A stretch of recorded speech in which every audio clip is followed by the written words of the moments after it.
We are now in section 3, the organizations and people dimension of the continual improvement practice.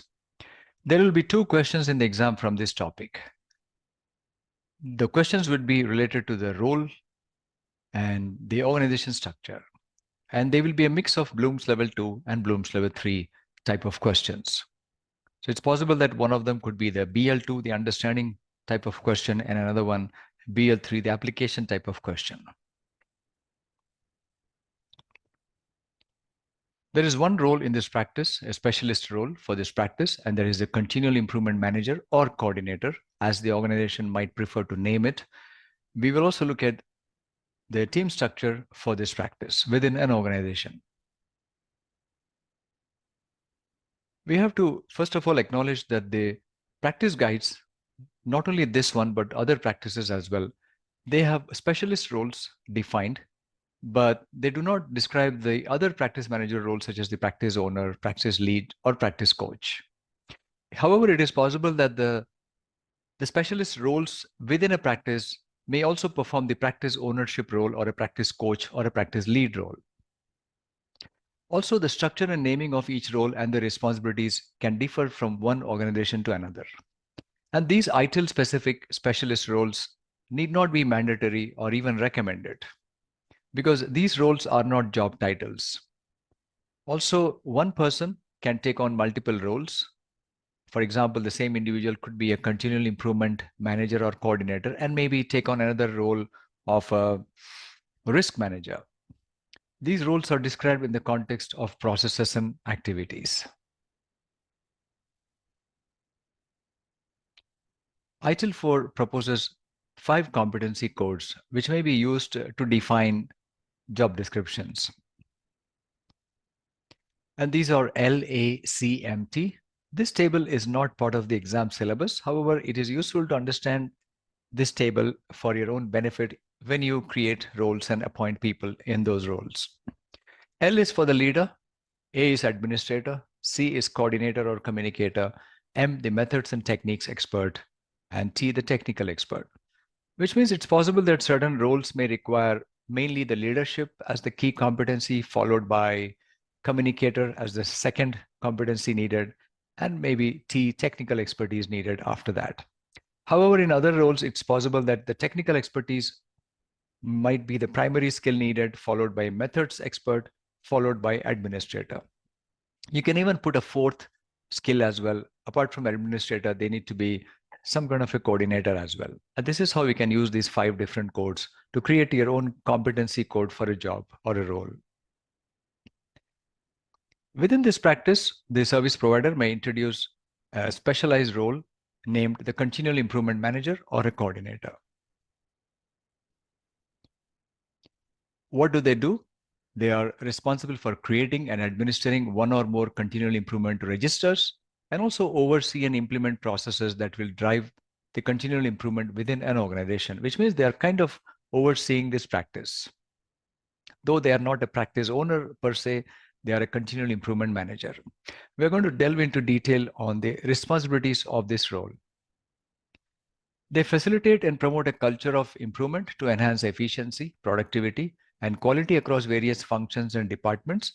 Therefore, the person who would be the continual improvement manager or coordinator should be skilled in coaching and mentoring others, because they need to be observant about the functioning of various services, various departments, and give them the necessary guidance for improvement. Again, they need to align with the changing business needs of the customer and the changing environment. And therefore, the scope and extent of the activities of this individual, including the responsibilities, can differ depending on the organization type, industry, size, and the methodologies they use for improvement. Methodologies, I mean the continuous improvement model, the Toyota Kata, the OODA loop, and other techniques such as lean-based Kanban, etc. Which means that in summary, the continual improvement manager or coordinator will drive the positive changes within the organization and enhance, therefore, the organization's performance. Now let us go into detailed responsibilities and activities performed by this individual. The first one is the strategy development. They need to collaborate with the leadership of the organization to define a clear strategy for improvement initiatives and align them to the organization's goals and objectives. By strategy, it can mean that they may have a strategy of doing improvements based on the market condition or based on internal opportunities and issues or based on benchmarking against other companies. Then the next one is the planning and implementation activities, such as they can define, develop, and implement certain methodologies such as Lean, Six Sigma, Kaizen, Toyota Kata, OODA Loop, this PDCA cycle, etc. And when they do this, they will also identify the improvement opportunities, set the objectives of the improvement, define the KPIs, and create action plans. However, depending on the size of the organization, they may delegate some of this. For example, if it's a small organization, they may perform all these themselves. In other cases, they may delegate this to the other people while taking the overall ownership and accountability for the continual improvement initiatives. Not just initiatives, but the overall functioning of continual improvement practice. They will also perform process analysis. They will have to look at existing processes and workflows to identify bottlenecks, inefficiencies, and areas for improvement, which means they will need a wider understanding of everything under the sun. It could be not only continual improvement processes that we learned earlier, but also any other processes. They need to understand how those are functioning. They may look at reports and data related to process functioning. Even if they are not a process expert in specific processes, they should understand based on certain feedbacks on processes whether there is room for improvement, or based on how practitioners are performing processes, they need to be observant about those things as well. Therefore, they need to collect a lot of relevant data, perform root cause analysis, involve the others as well to do that, and problem solve to identify solutions related to the improvement.